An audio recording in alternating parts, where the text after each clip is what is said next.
வணக்கம், welcome to tasty தவா. இன்னைக்கு மழை காலம் குளிர்காலத்துக்கு தகுந்த மாதிரியான மிளகு ரசம் 5 மினிட்ஸில் எப்படி ப்ரிப்பேர் பண்ணுறதுன்னு பார்க்கலாம் வாங்க. ஃபஸ்ட்டு புளி ஊற வச்சுக்கலாம். ஒரு கோழி குண்டளவு புளி எடுத்துக்கிறோம்.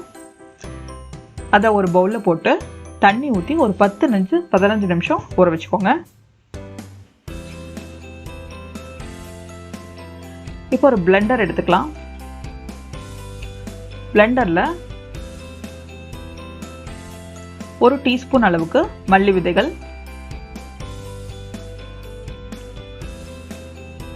1/2 டீஸ்பூன் மிளகு,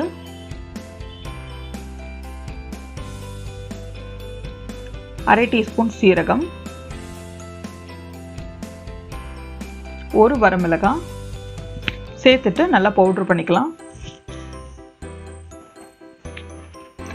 இந்த மிளகு ரசத்தை ரசப்பொடி இல்லைன்னா கூட நம்ம செஞ்சிடலாம். ஈஸியாக ஃப்ரெஷ்ஷாக இந்த மாதிரி அரைச்சி செஞ்சிடலாம்.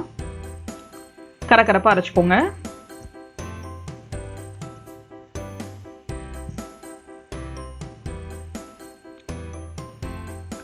பாருங்கள், நல்லா கரகரப்பாக அரைச்சாச்சு.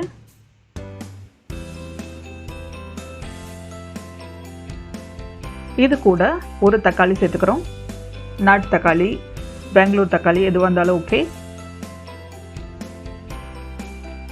தக்காளி கூட 6 பல் பூண்டு சேர்த்துக்கிறோம். இந்த அளவுகளில் செஞ்சோன்னா 4லிருந்து 5 பேர் தாராளமாக சாப்பிட்லாம். இது கூட நம்ம பெருங்காயத்தூள் சேர்த்துக்கிறோம் 1/4 டீஸ்பூன் அளவுக்கு.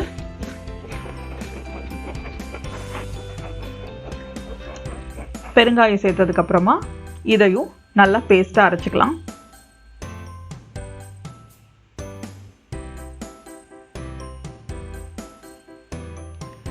கரகரப்பாக வரைச்சிக்கலாம், நைஸ் பேஸ்ட்டாக வரைச்சிக்கலாம்.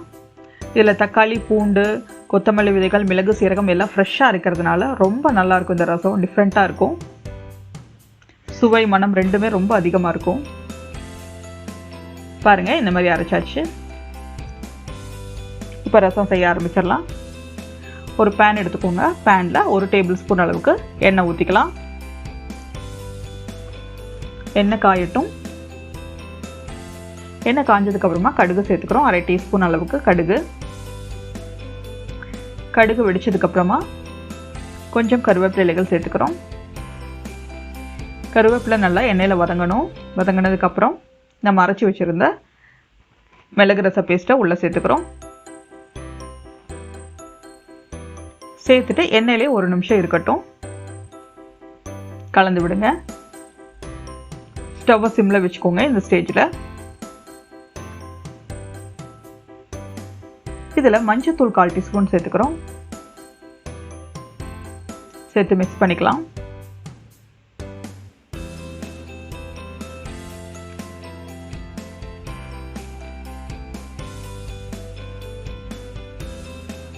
கொஞ்சம் கொத்தமல்லி இலைகள் சேர்த்துக்கலாம்.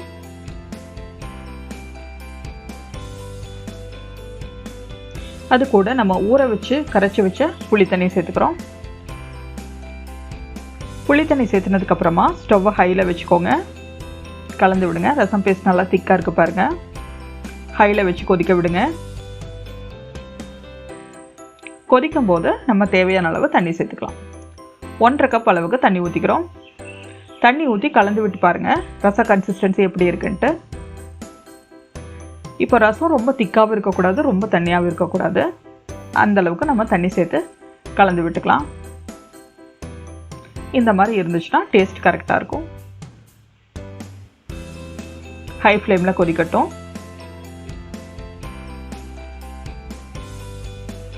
இந்த மாதிரி நுரக்கட்டி வரும்போது தேவையான அளவு உப்பு சேர்த்துக்கலாம். 1 டீஸ்பூன் அளவுக்கு கல் உப்பு சேர்த்துக்கிறோம். சேர்த்துட்டு கலந்து விடுங்க. கலந்து விட்டு நல்லா கொதிக்க விடுங்க. இந்த குளிர்காலத்தில் சளி பிடிச்சிருந்தாலோ மூக்கடைப்பு இருந்தாலோ இந்த மாதிரி ரசம் வச்சு சாப்பிடும்போது நம்மளுக்கு ஒரு நல்ல ரிலீஃப் கிடைக்கும். ரசம் இந்த மாதிரி நல்லா தலைன்னு 1 நிமிஷத்தில் கொதிச்சு வந்துடும். நல்லா கொதிக்கும் போது ஸ்டவ் ஆஃப் பண்ணிடலாம்.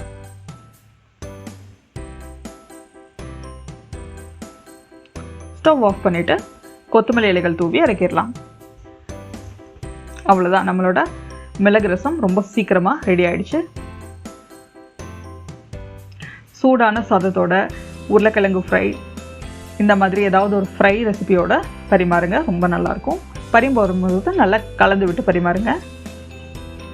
நீங்களும் இந்த ரெசிபியை ட்ரை பண்ணி பாருங்கள். உங்கள் கமெண்ட்ஸ் எங்களோட ஷேர் பண்ணிக்கோங்க. இந்த ரெசிபியை ட்ரை பண்ணி பாருங்கள். பிடிச்சிருந்தா லைக் பண்ணுங்கள், கமெண்ட் பண்ணுங்கள், ஷேர் பண்ணுங்கள், சப்ஸ்கிரைப் பண்ணுங்கள். கூடவே பெல் ஐக்கானையும் கிளிக் பண்ணிடுங்க. தேங்க்ஸ் ஃபார் வாட்சிங்.